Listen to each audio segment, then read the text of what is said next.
Bonjour, dans cette vidéo je vais vous expliquer les règles de Grimdark Future de One Page Rule. Dans 10 minutes vous serez capable de faire vos premières parties. Grimdark Future c'est un jeu de bataille similaire à Warhammer mais qui est gratuit et qui ne garde que l'essentiel. Allez c'est parti. On va commencer par lister tout ce dont vous aurez besoin pour commencer. Premièrement il faudra une règle pour mesurer les distances. C'est des règles en pouces et ça vous permettra d'évaluer les distances de déplacement et de tir. Deuxièmement, il faudra des dés à 6 faces, idéalement de plusieurs couleurs pour pouvoir distinguer les types d'armes différents. Vous aurez également besoin de jetons pour marquer les activations des unités ou lorsqu'elles sont immobilisées. Et enfin, vous aurez besoin des règles de Grimdark Future. Elles tiennent sur une page recto-verso, mais vous pourrez également les trouver en version un peu plus longue, de 15 pages, qui vous décriront plus en détail le fonctionnement du système. Et c'est en anglais ici, mais il existe une traduction française. Je vous mettrai tous les liens dans la description. Et enfin, évidemment, vous aurez besoin de figurines pour jouer.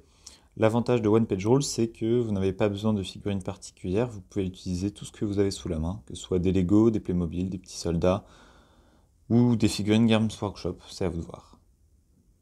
Et une fois que vous aurez réuni tout ça, vous pourrez commencer à créer votre armée. Pour jouer, vous avez besoin de deux armées qui vont s'affronter. Vous allez vous fixer une limite de points et vous pourrez vous acheter vos unités avec ces points, ce qui va équilibrer le jeu. Il est conseillé pour Grimdark Future de commencer avec 750 points. Pour créer votre armée, vous avez deux solutions. Soit vous utiliserez le livret de votre armée et vous la faites à la main, en sélectionnant sur le PDF les, les lignes qui vont avec vos figurines et les améliorations, etc. Soit il existe un autre outil qui s'appelle ArmyForge. Vous faites créer une nouvelle liste sur Grimdark Future et vous avez également accès à toutes les figurines. Ici, on va créer des tyranides. Vous pouvez même faire, ici, si on met 1000 points, vous pouvez faire une starter list, donc encore plus simple. Ça va directement vous faire une liste prédéterminée que vous pourrez un peu personnaliser à votre guise. Mais vous avez aussi la possibilité de créer une liste à partir de 0. Ici, on va créer des orques. Et donc, en fait, vous aurez simplement à rajouter vos figurines, enfin vos unités en cliquant sur plus. Elles apparaîtront ici dans ce qui sera votre liste. Et là, vous aurez les autres unités et vous pourrez les personnaliser. Donc là, par exemple, c'est nos 10 orques. Vous voyez un peu comment ils sont et vous pouvez choisir de leur rajouter des armes ici. Vous pouvez choisir de rajouter une arme à feu et ça va augmenter le coût de l'unité. Et une fois que vous aurez terminé, vous cliquez sur l'œil, ça vous fait apparaître la liste et vous pouvez l'imprimer très simplement en cliquant ici. C'est pas plus compliqué que ça. Et donc une fois que vous aurez fait vos deux armées avec ArmyForge ou les PDF, eh bien, vous pourrez passer à l'étape de la bataille. Vous avez préparé vos armées, c'est l'heure de mettre en place le champ de bataille. Les batailles se jouent sur des terrains de 60 x 40 pouces, ça représente 120 sur 180 cm, et il faut mettre entre 10 et 15 éléments de décor. Ici, c'est un champ de bataille un peu plus petit.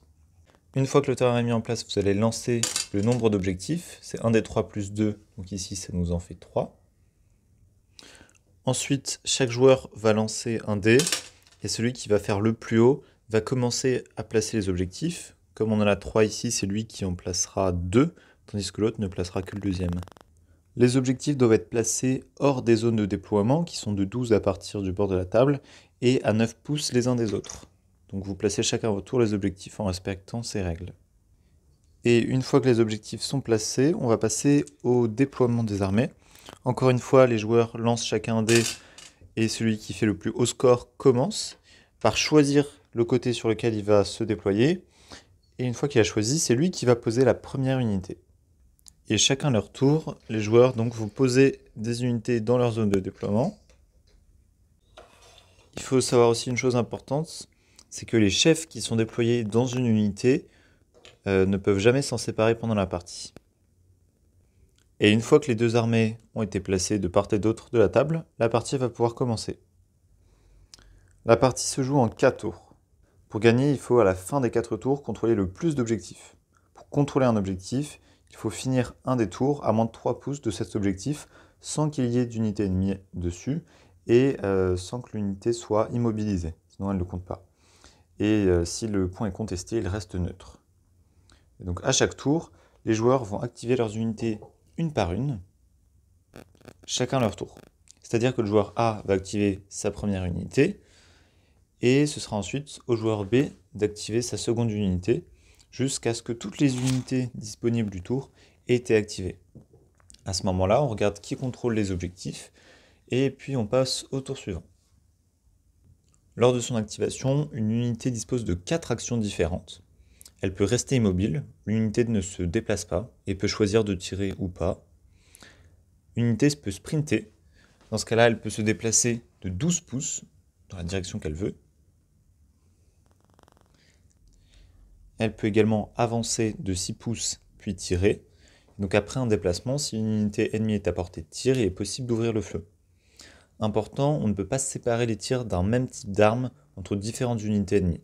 Seulement les armes différentes peuvent tirer sur différentes cibles. Donc lorsqu'une unité tire sur une autre, elle va lancer autant de dés qu'il y a écrit d'attaque sur sa feuille. Elle devra faire un jet égal ou supérieur à sa qualité pour toucher.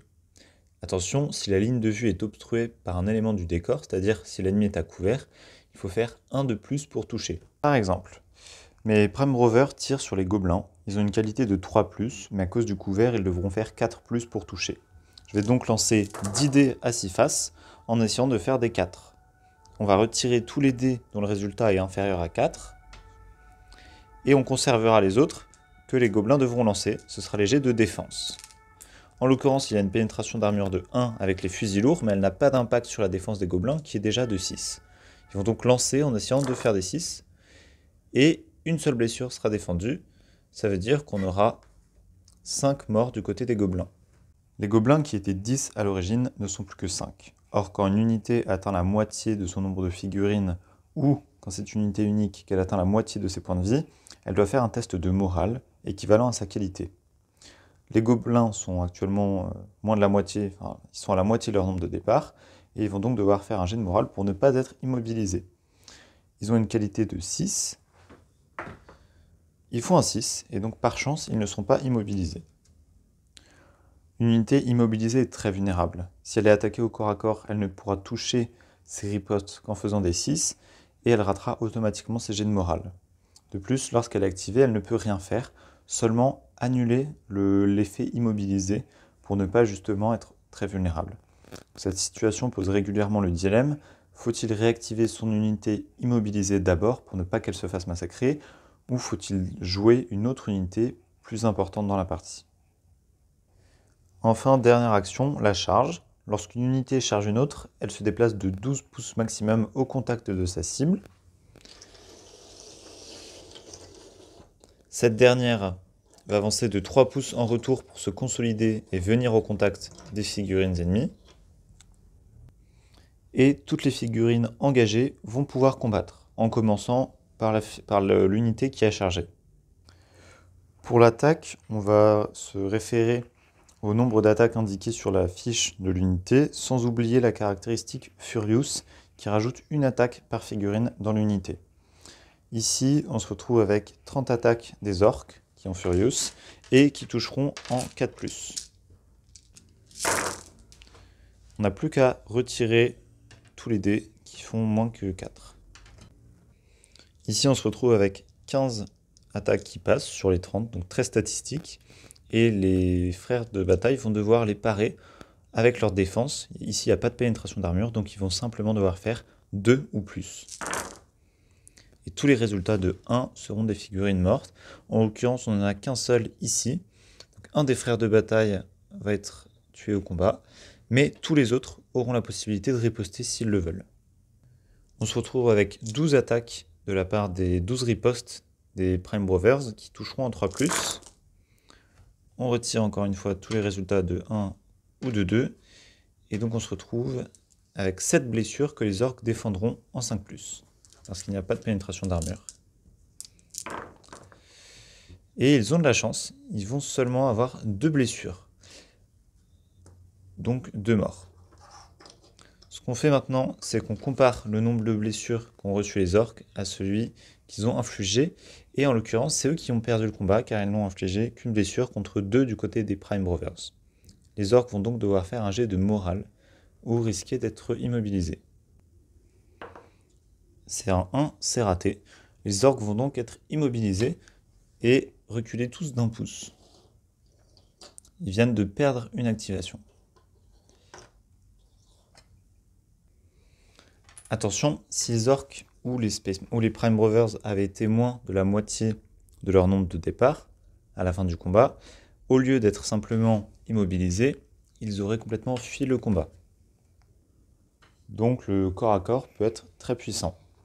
Une autre chose importante à savoir, c'est qu'une unité qui a déjà combattu au corps à corps dans un tour et combat à nouveau ne touchera qu'en 6+, car elle est fatiguée.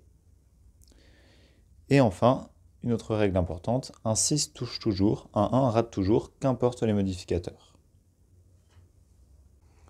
Maintenant, vous connaissez toutes les actions disponibles pour les figurines. Vous n'avez plus qu'à jouer jusqu'à la fin du 4e tour, à la fin duquel vous comparez les objectifs contrôlés par chaque camp, et vous saurez ainsi qui a gagné. On a maintenant fait le tour des règles de base de Grimdark Future. Il y a beaucoup d'autres choses à découvrir, par exemple les règles spéciales de chaque armée, que vous découvrirez en jouant. Elles sont toutes référencées sur cette feuille, les règles spéciales, qui constituent le verso des Core Rules. Si vous voulez en découvrir plus sur Grimdark Future, vous pouvez trouver de nombreuses ressources dans la description, à commencer par le site de One Page Rules et notamment leur forum avec l'FAQ qui répond à des questions que vous poserez sûrement. Vous pourrez également trouver un wiki communautaire sur lequel vous trouverez des choses très utiles comme par exemple les correspondances entre les figurines Games Workshop et les modèles One Page Rules. Vous pourrez également faire l'acquisition des règles optionnelles et complètes de Grimdark Future pour 4,59€ sur Wargamevault ou bien via leur Patreon avec un abonnement à 11€ par mois dans lequel vous aurez aussi plein de figurines imprimées en 3D, sachant que dans ces règles supplémentaires, vous avez par exemple des nouveaux types de missions, des règles comme les coups critiques ou les profils dégressifs des véhicules et des nouveaux modes de déploiement. Vous pourrez également consulter et vous abonner à ma chaîne YouTube pour voir de nombreuses vidéos sur Grimdark Future et peut-être Age of Fantasy dans les mois et les semaines à venir. Et enfin, vous pourrez trouver des communautés sur Facebook, comme celle-ci par exemple. Je vous mettrai les liens dans la description, qui seront idéales pour rencontrer d'autres wargamers dans la région. Merci beaucoup.